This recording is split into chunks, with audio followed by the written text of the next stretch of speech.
Greetings to all.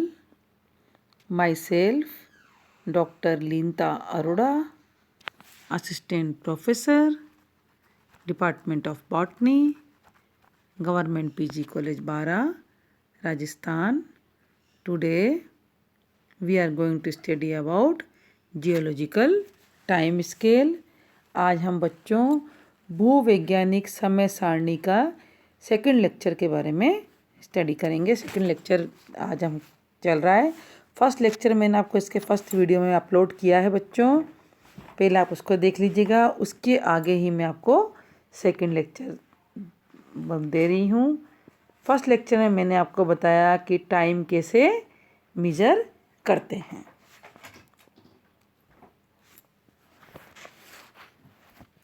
Giving time a name, सबसे largest section इसका कहलाता है इयोन कहलाता है। इयोन्स दो इयोन्स हैं, क्रिप्टोजोइक इयोन एंड फेनरोजोइक इयोन।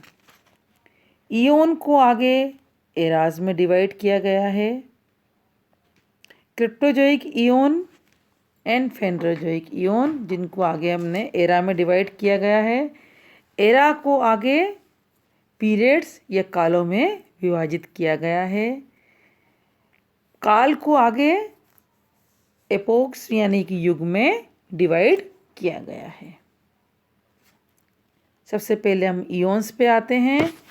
इयोन्स, दो इयोन्स की हमने स्टडी करी थी हमने पिछले वीडियो में, क्रिप्टोजोइक इयोन एंड फेनरोजोइक इयोन। क्रिप्टोजोइक इयोन जो है उसको दो भागों में विभाजित किया गया है, प्रोटीरोजोइक इयोन और आर्कियोजोइक इयोन या आर्चियन।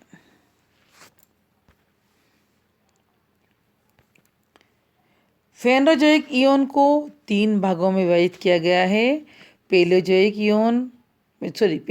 इरा, Mesozoic era and Cenozoic era.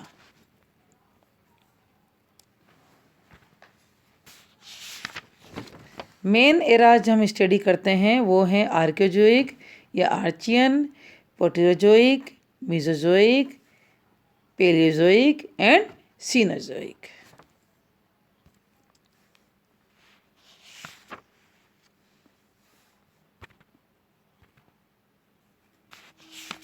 अब हम क्रिप्टोजोइक इयोन में प्री कैम्बियम इरा में आते हैं।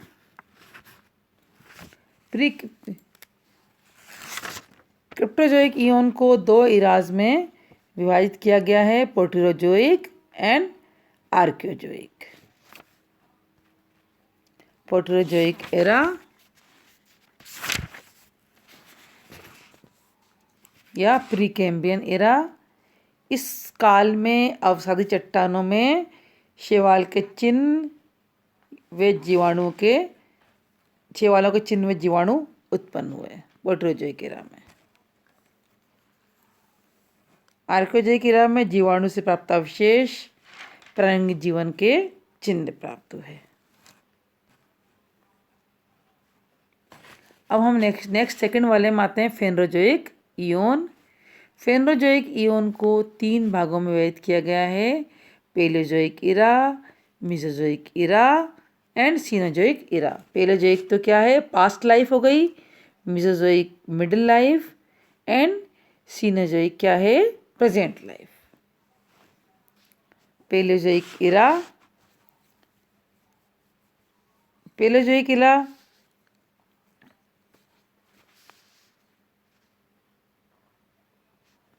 में कैम्ब्रियन, ऑर्डोविसियन, सेल्यूरियन, डिवोनियन, कार्बोनिफेरस और पर्मियन थे। कैम्ब्रियन काल में शैवालों की प्रधानता थी, नील शैवाल व जीवाणु उपस्थित थे। ऑर्डोविसियन काल में समुद्री शैवालों की प्रधानता थी, मरीन एल्गी इसमें बहुत अधिक मात्रा में उपस्थित थी। सेल्यूरियन टाइम में स्थलीय पादपों की उत्पत्ति हुई, शैवालों की प्रधानता थी। डिवोनियन काल में प्राचीन स्थलीय पादप, प्रथम स्थापित स्थलीय पादप, प्राचीन टेरिडोफाइट्स, सिलोफाइड्स तथा लिवरवर्ट्स उपस्थित थे। कार्बोनिफेरस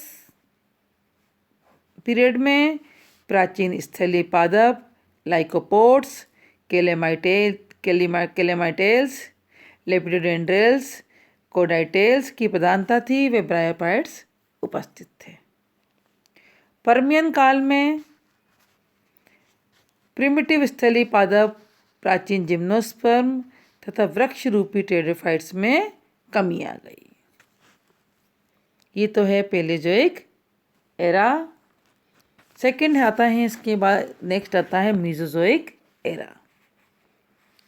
मीजोजोइक एरा के अंदर मीजोजोइक एरा में ट्रायसिक, जुरेसिक व क्रिटेशियस आते हैं। ट्रायसिक काल में जिम्नोस्पर्म, टेरिडोस्पर्म लुप्त हो गए। साइकेड्स, कोनिफर्स व गिंगोयल्स के सदस्यों में वृद्धि हो गई। जुरेसिक टाइम में जिम्नोस्पर्म, लेप्टोस्पोरेंजिएट फर्नों की संख्या में वृद्धि हुई। एंजियोस्पर्म की उत्पत्ति इसी काल में, जुरेसिक काल में हुई। क्रिटेशियस काल में एंजियोस्पर्म की प्रधानता थी, व जिम्नोस्पर्म की संख्या में कमी हो गई। नेक्स्ट आता है सीनोजोइक एरा, जो कि वर्तमान तक चल रहा है। सीनोजोइक एरा में तृतीयक काल व चतुर्थ काल है। ये तृतीयक काल में एंजियोस्पर्म, ट्राइकास्टिए, वुडी व वृक्ष उसमें बहुत अधिक मात्रा में उपस्थित थे। चतुर्थ काल में एंजियोस्पर्म के साथ साथ शाकीय पौधों की उत्पत्ति हो गई, हर्बेशियस प्लांट भी पैदा हुए। ये तो पांचों एरास के बारे में बच्चों मैंने आपको डिटेल में समझा दिया है। इसके बाद हम आते हैं important periods in the history of earth. Important periods in the history of earth.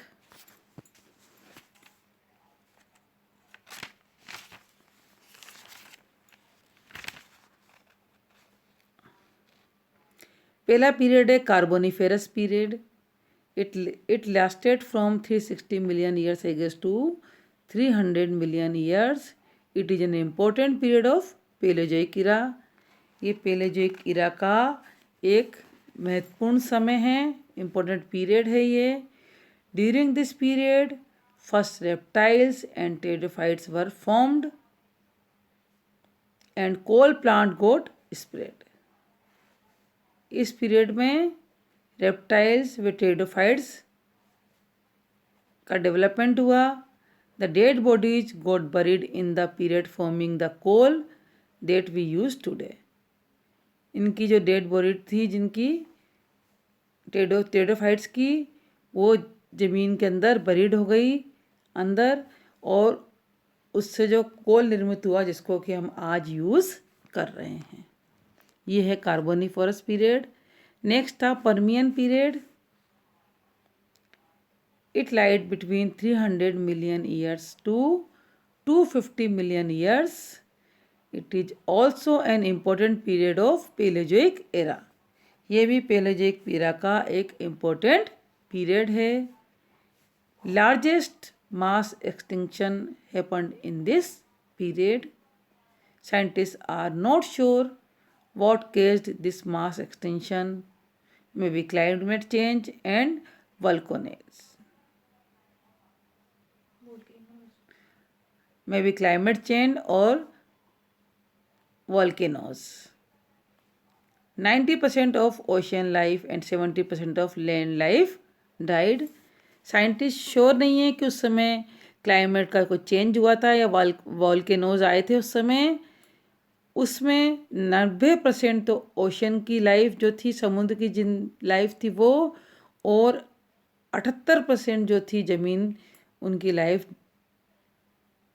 ख़त्म हो गई थी।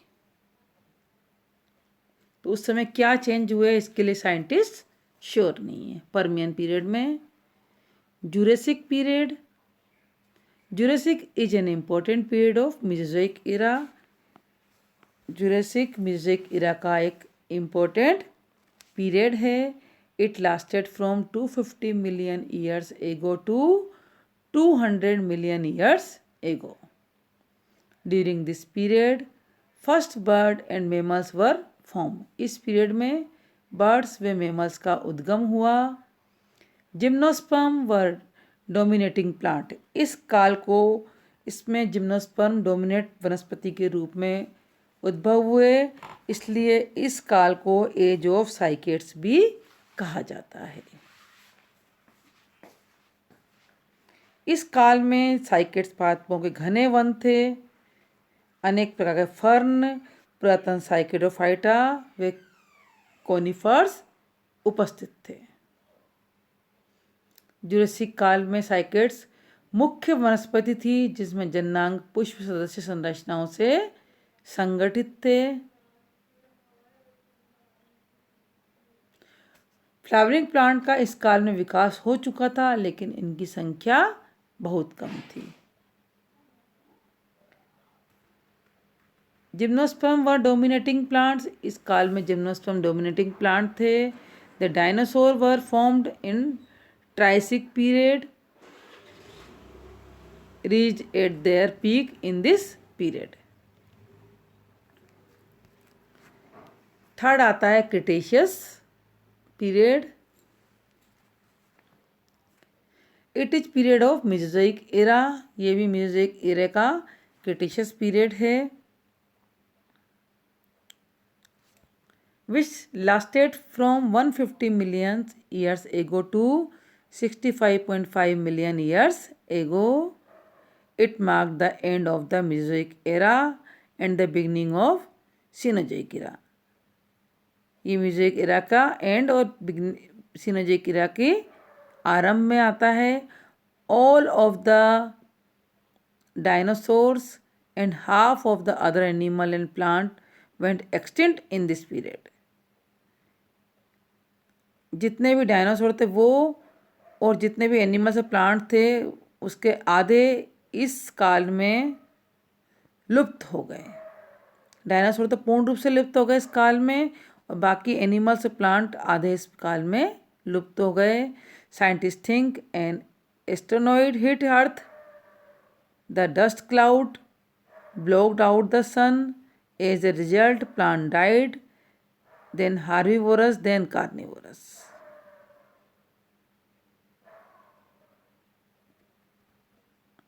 साइंटिस्ट सोचते हैं एन एस्टेरॉयड हिट अर्थ, कोई एस्टेरॉयड आया जिसने कि अर्थ को हिट किया, जिससे कि पूरी पृथ्वी नष्ट हो गई.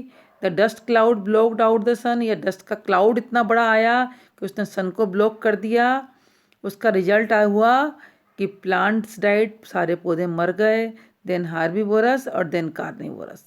और उस पौधों के मरने से हार्बीवोरस मर गए और उसके बाद जितने भी कार्निवोरस थे वो भी खत्म हो गए. यानी साइंटिस्ट सोचते हैं कि इस काल में कोई एस्टेरॉयड आया या फिर एस्टेरॉयड हिट हुआ जिसने एस्टेरॉयड ने अर्थ को हिट किया, या फिर कोई डस्ट क्लाउड आया जिसने सन को ब्लॉक कर दिया. क्रिटेशियस काल की उत्तरी अमेरिका के विभिन्न क्षेत्रों से प्राप्त 300 जातियों में से 200 जातियां एंजियोस्पर्म की थी. इससे निष्कर्ष निकाल सकते हैं कि इस काल में एंजियोस्पर्म प्रमुख वनस्पति के रूप में थे. उन एंजियोस्पर्म को हार्बीवोरस खाते थे, हार्बीवोरस को कार्निवोरस खाते थे. और कोई भी डस्ट क्लाउड आए या फिर एस्टेरॉयड हिट हुआ तो जिससे कि सारे प्लांट्स नष्ट हुए, उससे हार्बीवोरस खत्म हुआ, फिर कार्निवोरस खत्म हो गए.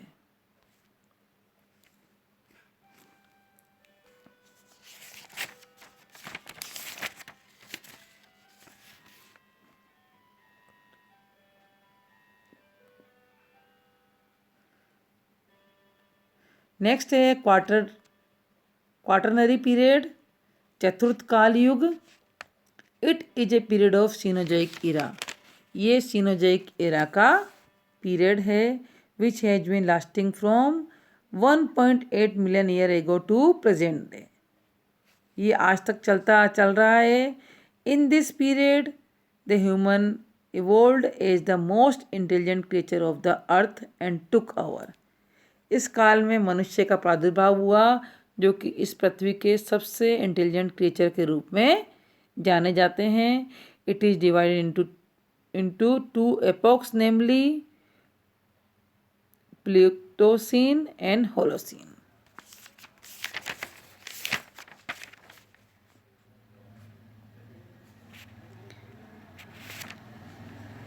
It is divided into two epochs. इसको दो epochs में डिवाइड किया गया, होलोसीन और प्लेस्टोसीन में डिवाइड किया गया। कौन कौन से epochs में डिवाइड किया बच्चों इसको? Pleistocene and Holocene. आज ये कंप्लीट हो चुका है बच्चों